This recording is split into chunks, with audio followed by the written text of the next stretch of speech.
सभी साथियों को मेरा नमस्कार और 79 स्वतंत्रता दिवस की सभी को बहुत बहुत बधाई एवं शुभकामनाएं। मैं आज मुख्यमंत्री के भाषण, जो हम युवाओं को एक विश्वास था कि आज हमारे लिए छत्तीसगढ़ के बेरोजगार युवाओं के लिए कुछ घोषणा करेंगे करके उम्मीद था, लेकिन हमें आज भी निराशा हाथ लगा है। तो आप छत्तीसगढ़ के समस्त बेरोजगार युवा समझ सकते हो कि छत्तीसगढ़ के जो वर्तमान बीजेपी सरकार है, इन्होंने विधानसभा चुनाव से पहले क्या वादा करके आए थे।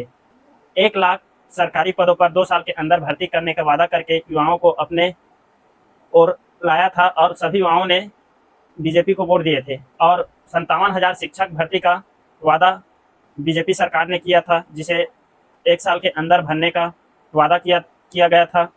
उसके बाद भी आज तक अभी तक किसी भी प्रकार का भर्ती देखने को नहीं मिला है। जो भी छत्तीसगढ़ वर्तमान बीजेपी सरकार को लगभग 2 साल होने वाला है, उसके बाद भी छत्तीसगढ़ में आप देख लीजिए 100 पद पर भी पूरा भर्ती कंप्लीट नहीं हुआ है। बोलते हैं कि हमने 10,000 सरकारी नौकरी युवाओं को दिया है। मैं विष्णुदेव जी से पूछना चाहता हूं कि आप कौन कौन से विभाग में 10,000 भर्ती कर चुके हैं, उसका पूरा डिटेल में आप अपने भाषण में बोलते हो कि 10,000 भर्ती हमने किया है। किस विभाग में कितना भर्ती किया है, इसको भी बताइए।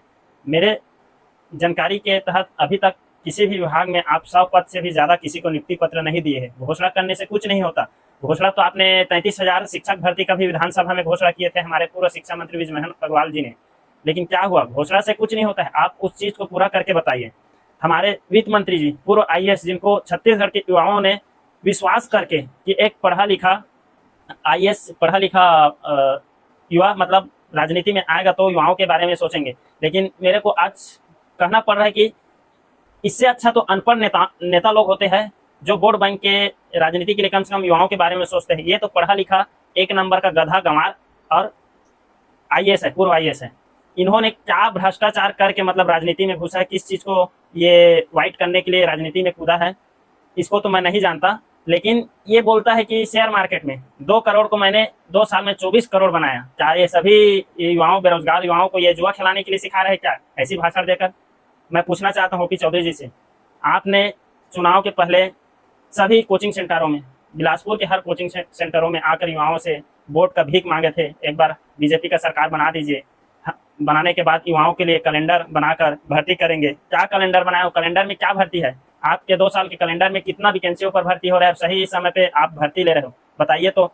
SI का फॉर्म भरा है, कितना दिन हो गया? उसका अता पता नहीं है, ना लिखित पेपर का ना फिजिकल का। आप बस वो पुराना जो SI भर्ती हुआ था ना, जिसमें भ्रष्टाचार किए होंगे, उनको दबाने के लिए बस नया SI का पद निकाल दिया 341 पद पे।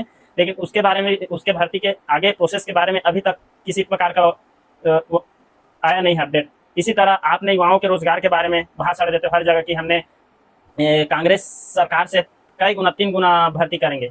मैं आपसे पूछना चाहता हूँ, कांग्रेस सरकार ने तो रेगुलर 27,000 शिक्षक भर्ती की है अपने 3 साल में। 2 साल कोरोना काल हटा दीजिए, ऊपर से 15,000 स्वामी आत्मानंद में सुविधा दिए है। मोटा मोटा आप देखेंगे तो शिक्षा ही विभाग में 45,000 भर्ती कांग्रेस ने दिया है। आप में उतना औकात है कि आप कांग्रेस के 3 गुना बोलते हो हर जगह, तो आप 3 गुना 45,000 का 3 गुना भर्ती दे पाएंगे क्या?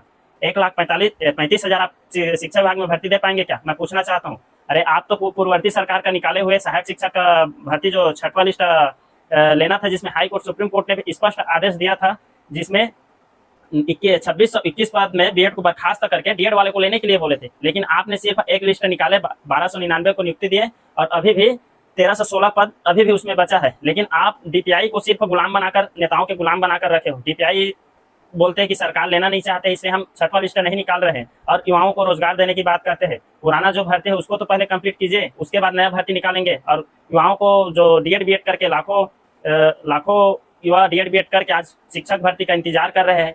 क्या आप पुराना भर्ती क्लियर नहीं किए हो तो सिर्फ गुमराह करने के लिए बार बार 5,000 शिक्षक भर्ती का आप घोषणा कर रहे हो हर जगह?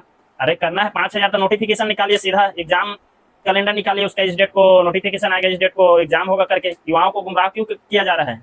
अगर आप में इतना ही है तो जो 33,000 शिक्षक भर्ती का घोषणा किया उसको पूरा कीजिए, नोटिफिकेशन निकालिए उनका। और 6वां लिस्ट अभी तक नहीं आया है, जिसमें 2300 युवाओं का आप भविष्य खराब कर रहे हो। उन 2300 युवाओं के घर परिवार जो एकदम मध्यम निम्न वर्ग से आते हैं, बहुत मुश्किल से DED BED करके छोटी सी नौकरी पाने की उम्मीद से घर से बाहर निकलकर बाहर बिलासपुर में आकर अपने 4 साल 5 साल पढ़ाई करते हैं, कंपटीशन एग्जाम का तैयारी करते हैं, उसके बाद भी एग्जाम दिलाने के बाद, एग्जाम फाइट करने के बाद भी, मेरिट में आने के बाद पद रिक्त रहते हुए भी आप उनको नियुक्ति नहीं दे रहे हैं। ये कितना बड़ा छत्तीसगढ़ के बेरोजगार युवाओं के लिए दुर्भाग्य है। ये आज 6वीं लिस्ट की बात नहीं है, अभी भी जितने भी भर्ती आएगा, कोई भी भर्ती 1 लिस्ट 2 लिस्ट निकाल रहा है, बाकी को बैकलॉग में डाल रहा है। एक 1100 कुछ पद पे प्रयोगशाला का कुछ पद आया था जिसमें 1 लिस्ट 350 बस पद भरे, उसके बाद बाकी पद को भी आपने बैकलॉग में डाल दिए। तो ये कहाँ से आप सुशासन सरकार चला? आप स्पष्ट लग रहा है कि आप कुशासन त्योहार मतलब चला रहे हो। आज शासकीय स्कूलों को आपने पूरा छत्तीसगढ़ के बर्बाद कर दिए। कहाँ जाएंगे गरीब मध्यम वर्ग के बच्चे लोग पढ़ने? वहाँ जो गांव में सिर्फ गरीब मध्यम वर्ग के बच्चे ही सरकारी स्कूल में पढ़ते हैं। आप जैसे नेताओं अधिकारियों के बच्चे विदेश में पढ़ते हैं, लेकिन उस स्कूल में गरीब मध्यम वर्ग के बच्चे पढ़ते हैं। मैं पूछना चाहता हूँ, किस प्रकार की आप गुणवत्तापूर्ण शिक्षा लाना चाहते हैं युक्ति करके? आप एक क्लास मतलब एक प्राइमरी स्कूल में 5 क्लास के लिए 1 शिक्षक दे रहे हैं, एक प्रधानाचार्य। आप बताइए 1 शिक्षक 5 क्लास को कैसे पढ़ाएंगे? आप पढ़ा पाएंगे कि? आप पहले एक दिन पढ़ा कर देखिए 5 क्लास को, 18 कालखंड है, कैसे पढ़ाएंगे? गुणवत्तापूर्ण शिक्षक कहाँ से आएंगे? आप सीधा बोल रहे हो कि टीचर लोग को जैसे एक कोठा में गाय भैंस को एक साथ बांधते हैं ना, वैसे 5 क्लास को एक क्लास में बैठा और चुपचाप जैसा पढ़ाते हैं वैसे पढ़ाने के लिए बोल रहे, उससे गुणवत्तापूर्ण शिक्षा नहीं आएगा। तो मैं छत्तीसगढ़ के वित्त मंत्री जी से निवेदन करना चाहता हूँ, आपने जो वादा किए हो उनको पूरा कीजिए और 33,000 शिक्षक भर्ती का नोटिफिकेशन जल्दी निकालिए। और छत्तीसगढ़ के समस्त बेरोजगार युवाओं को भी मैं बोलना चाहता हूँ, अपने हक के लड़ाई के लिए आप आगे आइए। ये सरकार ऐसा सरकार है, जब तक आप अपने हक के लिए नहीं लड़ेंगे तब तक आपको अपना हक नहीं मिलेगा। हमने नहीं बोला था 33,000 शिक्षक भर्ती का घोषणा करो, आपने खुद विधानसभा में घोषणा की है और घोषणा वादा करके चुनाव जीते हो। और ये भी सब छत्तीसगढ़ के युवाओं को बोलना चाहता हूँ, जहां तक हर ग्राम पंचायत में 5 से 10 नॉर्मल DED BED वाले जो साथी है, अगर मेरे बात सुन रहे हैं तो आप लोग पूरा गांव में जाकर बीजेपी का करतूत को बताइए। ये आने वाले हमारे पीढ़ी जो सरकारी नौकरी कितना, हम गरीब मध्यम वर्ग के लिए सरकारी नौकरी कितना महत्वपूर्ण है हम जानते हैं। इन नेताओं को क्या पता? इनके बाल बच्चे तो बैठे बिठाए IAS IPS बन रहे हैं बिना एग्जाम के। हम तो एक छोटी सी जॉब के लिए। तो जितना भी DED BED अंधभक्ति जो बीजेपी धर्म के निगेटिव चल रहे हैं ना, हिंदू मुस्लिम, वो अपने धर्म की चश्मा हटाइए और शिक्षा, स्वास्थ्य और रोजगार पे बात कीजिए। आप बीजेपी नेताओं से शिक्षा, स्वास्थ्य और रोजगार पे प्रश्न कीजिए। अगर देश को विकसित भारत विजन 2047 का बात करते हैं, जब शिक्षा, स्वास्थ्य और रोजगार ही नहीं रहेगा तो कहाँ विकसित भारत बनेगा? आप देख लीजिएगा, बड़े बड़े जैसे देश है वहाँ सिर्फ शिक्षा के बदौलत, शिक्षा स्वास्थ्य के बदौलत उस देश विकसित हुआ है।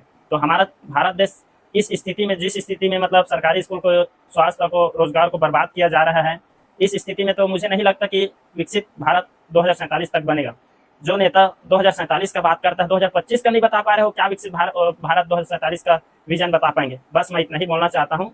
और मेरा बात अगर सुन रहे हो तो मैं जो भी अधिकारी नेता लोग से निवेदन करना चाहता हूँ कि सहायक शिक्षक का जो पद बचा है 2300 पद, उसका भर्ती प्रक्रिया जल्दी कीजिए, क्योंकि उसमें 2300 अभ्यर्थी का नहीं, उसके हजारों माँ बाप, भाई बहन, पालक का एक उम्मीद जुड़ा है कि बच्चे नौकरी करेगा तो हमारा आर्थिक स्थिति सुधरेगा बोल के। अगर इन लोग के पास पैसा रहता तो बिजनेस करते, लेकिन कोई बिजनेस नहीं कर सकते क्योंकि बहुत गरीब घर से बिलोंग करते हैं। इसलिए छोटा मोटा पढ़ाई करके एक छोटा सा सरकारी जॉब को उम्मीद करते हैं। बस इतना ही बोलना चाहता हूँ। धन्यवाद।